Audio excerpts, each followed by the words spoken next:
Cambodia is a nation that's still stunted in many ways by the massacre that happened, led by the Khmer Rouge in 1975 to 1979. Since then, the government has had a difficulty trying to carry out justice when there's so much corruption in the government.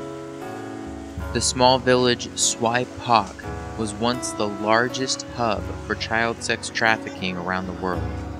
Pedophiles came from around the world because they had almost complete assurance that they could get away by bribing themselves out of any situation.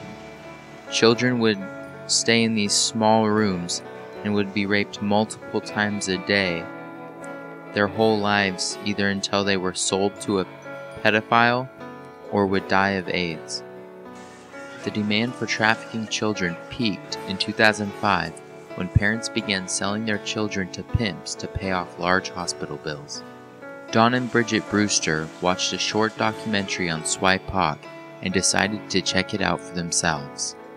It ended up being worse than they thought, and they moved over to found Agape International Missions. Don and Bridget bought the old brothel and converted it into a ministry center called Rahab's House and started training Cambodian leaders.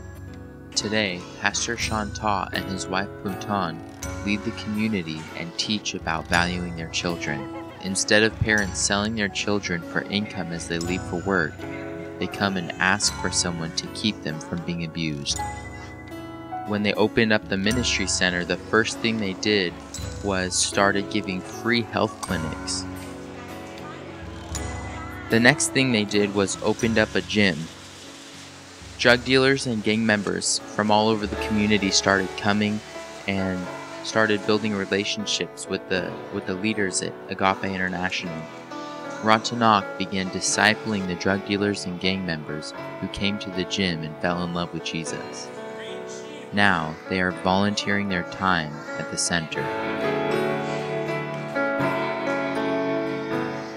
One of my favorite pictures of a transformational story is about a 13-year-old girl who was sold to multiple pedophiles but was later rescued out of a brothel.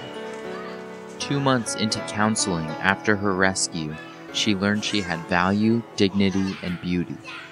She forgave her abuser and decided she wanted to help prevent other children from getting into the same situation she was in. She's now volunteering at the ex-brothel she was rescued out of and wants to be a counselor when she grows up. Swai Pak, once one of the darkest corners on earth, is now a beacon of hope to the rest of the world and a witness to the transformational love of Jesus. Transformation is not just for Swai Pak, but we each have the same power to transform the communities we are a part of.